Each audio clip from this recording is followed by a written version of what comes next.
памятаць трэба, што у любых пагрозах самая надзейная апора – гэта вы і вашыя блізкія. Калі мы говорим про бяспеку, важно памятаць одну простую рэч. Ніякія планы, сістэмы, дзяржаўнай службы не працуюць без канкрэтнага чалавека. У крызіс заўсёды дзейнічае не насельніцтва, а вы у сваім доме, у сваім аўтамабілі, са сваёй сям'ёй.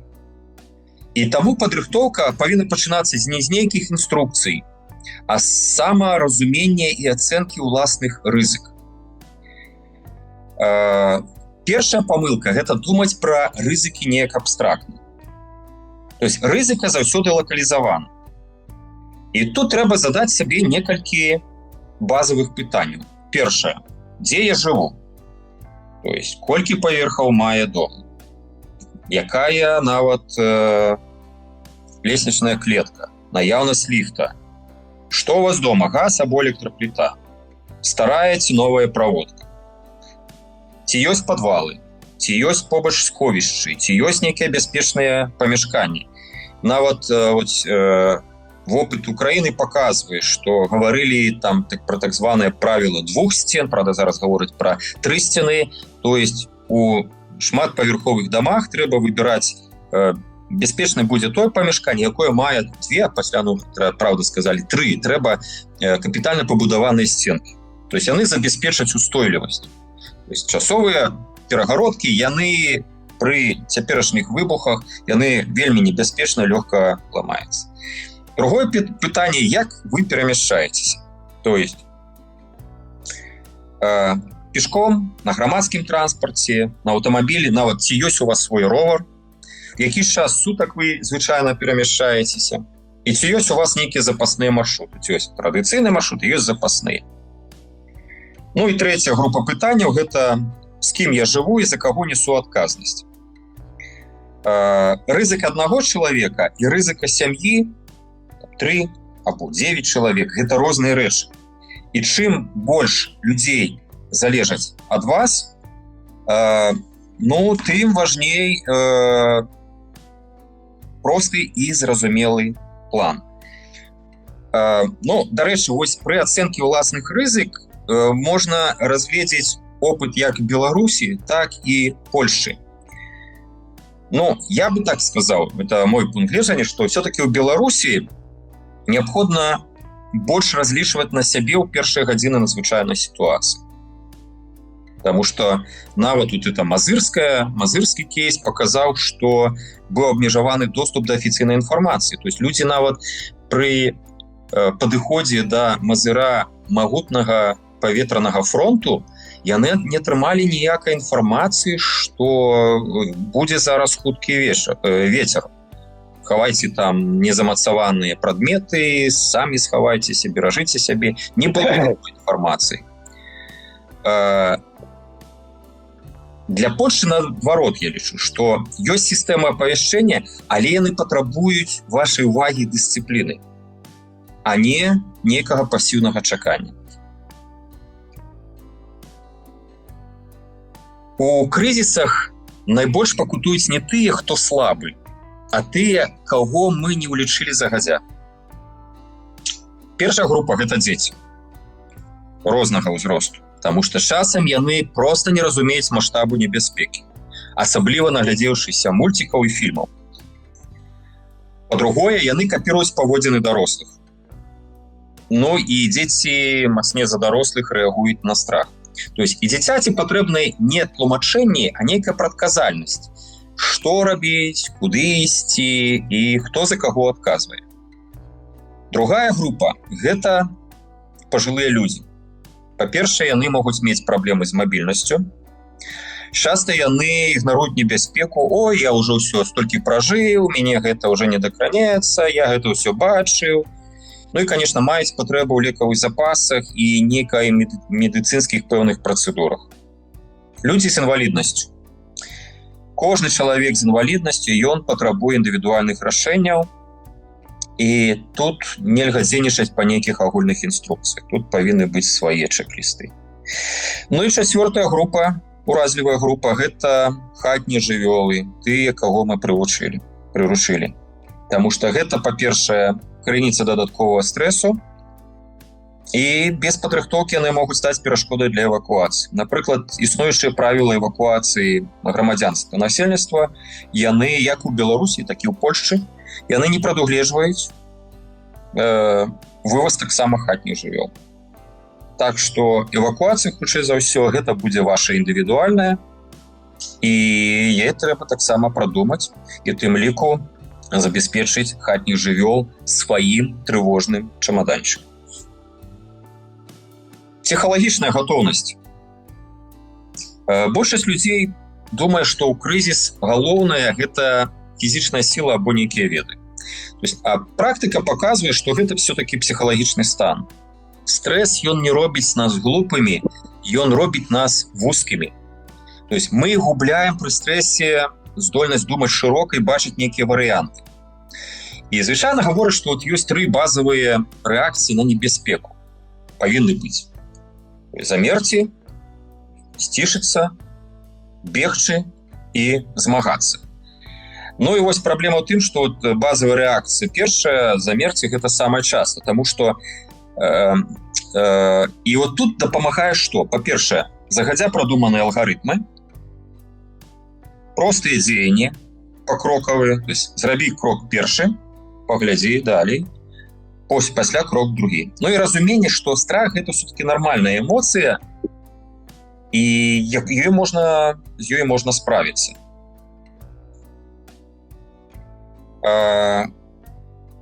У крызіс няма часу на ідэальныя рашэнні. Ёсць толькі дастаткова добрыя. І асновы прынцыпы такія. Гэта бяспека перш за ўсё, то есть не рызыкаваць без патрэбы. Час важней камфорту, лепш незручна, чым небяспечна. І простыя рашэнні, яны лепшыя за складаныя. Ну, таксама, калі глядзець тэрыторыі Польшчы, Еўропы, тэрыторыі Беларусі, ну, у Польшчы, напрыклад, рэкамендацыя была б, што выконваць указанні службаў, якія паступаюць праз нейкія інфармацыйныя каналы, бо тут іх некалькі такіх, мы пра іх таксама яшчэ будзем гаварыць. Ну, сістэмы быццам бы апрабіраваны, яны працуюць, і калі ім не перашкаджаюць. Пра Беларусь цяжка сказаць, што быццам бы ідзе навучанне людзей паводзінам у крытычных сітуацыях, але вось практыка паказвае, што з гэтых чакання афіцыйных указанняў можа быць вельмі доўгім. Ну і таксама, калі абагуліць папярэдні блок, то можна сказаць, што асабістая сямейная гатоўнасць гэта не пра страх, это пра яснасць. Хто я, дзе я, з кім я і што я раблю, калі нешта ідзе не так. Ну і в наступным блоку мы пераходзім ад мыслення да практыкі і пагаворым пра планаванне.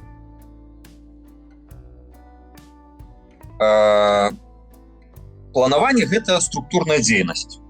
То есть у крызісах мы не прыдумваем, мы выконваем тое, што было прадумана загадзя. І менавіта таму планы павінны быць простымі, зразумелымі і прыстасаванымі да рэальнага жыцця. Ну, я прапанаваў мець 3 планы. А, Б, С. План А – гэта першы, самы верагодны, самы просты варыянт дзеянняў. Што мы робім у звычайных умовах, калі ўсё працуе? То есть мы ідзем на работу по пэўнаму маршруту, мы выходзім з дому, выключаем электрычнасць, выключаем, ну, зразумела, паглядзелі, ці ўсё наш выключаны вода, газ і так далей. План Б. Што мы робім, калі нешта не спрацавала? Напрыклад, нешта здарылася ў метро, здарылася на электратранспарце, значыць, мы выбіраем альтэрнатыўны маршрут, мы ведаем, як даехаць з пункту А, пункт Б альтэрнатыўным маршрутам. Або адключылася электрычнасць, электраэнергія. Што мы будзем рабіць? Або няма сувязі. Што мы будзем рабіць? Ну і план С – гэта план на тое, што мы робім, калі сітуацыя рэзка пагоршылася, напрыклад, разрываецца камунікацыя, абвешчана эвакуацыя і так далее. Чаму гэта важна? Таму што у стрэсе мозг не генеруе новыя ідэі. Ён ужо шукае нейкія знаёмыя шаблоны, і калі шаблонаў гэтых няма у вас в галаве, то вы губляецеся. Ва ўмовах любой краіны гэтыя планы спрацуюць, і трэба памятаць, што часам сапраўды план С, ён можа быць, можа ён існаваць, але будзе патрэбен толькі падчас нейкіх лакальных крызісаў. Ну, напрыклад, то, што было ў Мазыры у сувязі з тым, што не забяспечвалася электраэнергіяй насосы водаправоднай сеткі, вода у шматпавярховыя дамы перастала паступаць. І людзі сутыкнуліся з тым, што ў іх адсутнічала вода. Калі б горад быў невялікі, так, калі б гэта было, конечно, больш ранейшы гістарычны перыяд, мы б спакойна набралі вады ў рэцэ, там, або б ведалі, дзе крыніцы б'юць і так далей. У шматтысячным горадзе гэта не спрацуе, і сітуацыя з водазабеспячэннем яна наладзілася толькі пасля таго, калі горад з іншых тэрыторый, з іншых гарадоў, з іншых там нават там складоў ваенных прыцягнулі цыстэрны і напоўнілі вадой і развезлі ее па мікрараёнах. То есть людзі нават не ведалі, у іх не было плана С, дзе браць воду. Конечно, варыянт А — пабегчы у краму, все скупіць, але там таксама рэсурсы вельмі абмежаваныя. Большасць планаў, якія вы сабе плануеце, яны развальваюцца не з-за дрэннай нейкай логікі, а з-за таго, што пра іх ніхто не дамовіўся, і пра іх ніхто не ведае. Так што пытанні, на якія ваша сям'я павінна мець адказы, хто за каго адказвае, дзе сустракаецеся, калі раптам разышліся, згубіліся, і хто прымае канчатковае рашэнне. І тут вельмі важна памятаць, што вось гэтыя ваши сямейныя планы А, Б, С, гэта не сакрэтны дакумент, а агульнае разуменне паводзінаў. Які трэба гэты план абмеркаваць з дзецьмі проста і спакойна, з пажылымі людзьмі, якія гавораць: гэта ўсё аб мяне, я тут пасяжу, ўсё будзе добра, вы ідзіце, едзьце, паважліва, настойліва, а з усімі астатнімі без панікі і без запагалохвання. І важна дамовіцца, як сям'я будзе рэагаваць на афіцыйнае паведамленне, калі яны знаходзяцца у розных кропках, дзе яны павінны збірацца, калі не было хаосу.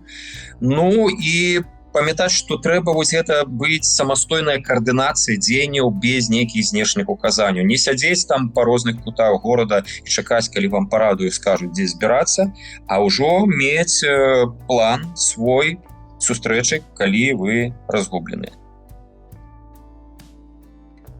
Контакты.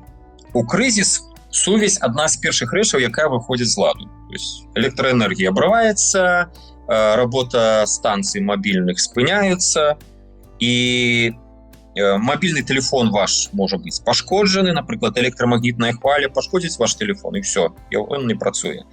Так што контакты некалькіх асоб вашай сям'і, блізкага кола, яны павінны быць не толькі ў тэлефоне.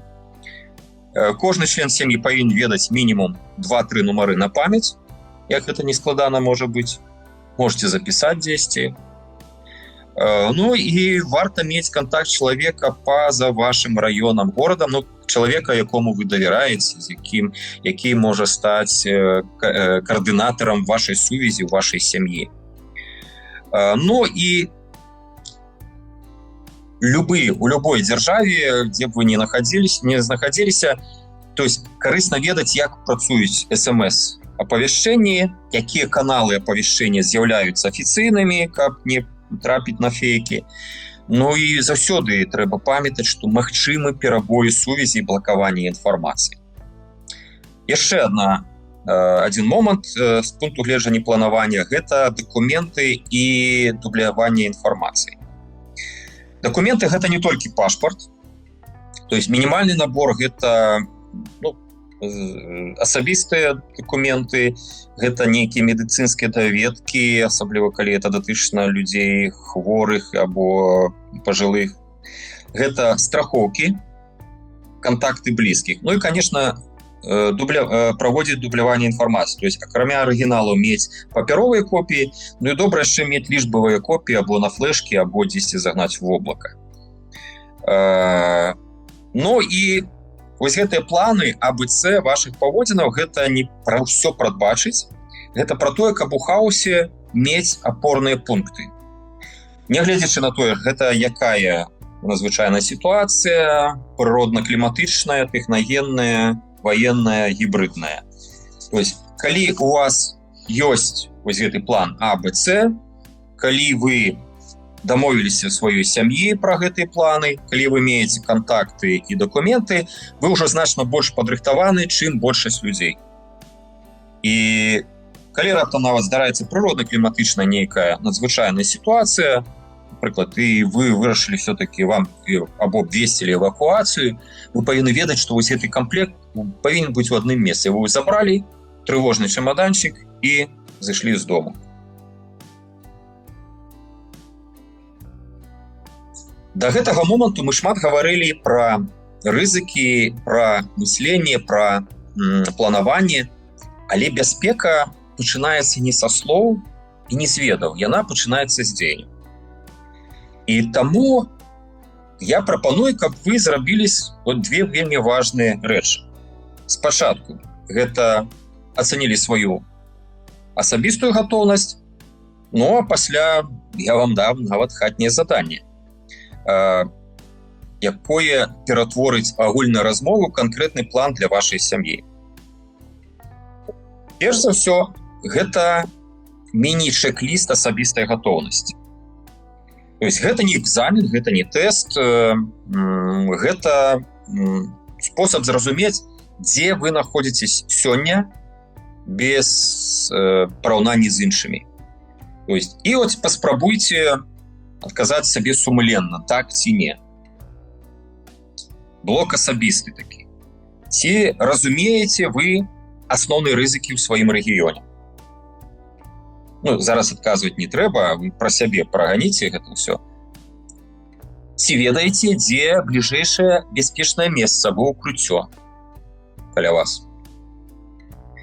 Ці ёсць у вас базавыя навыкі першай дапамогі? Ну, маецца на ўвазе першай медыцынскай дапамогі.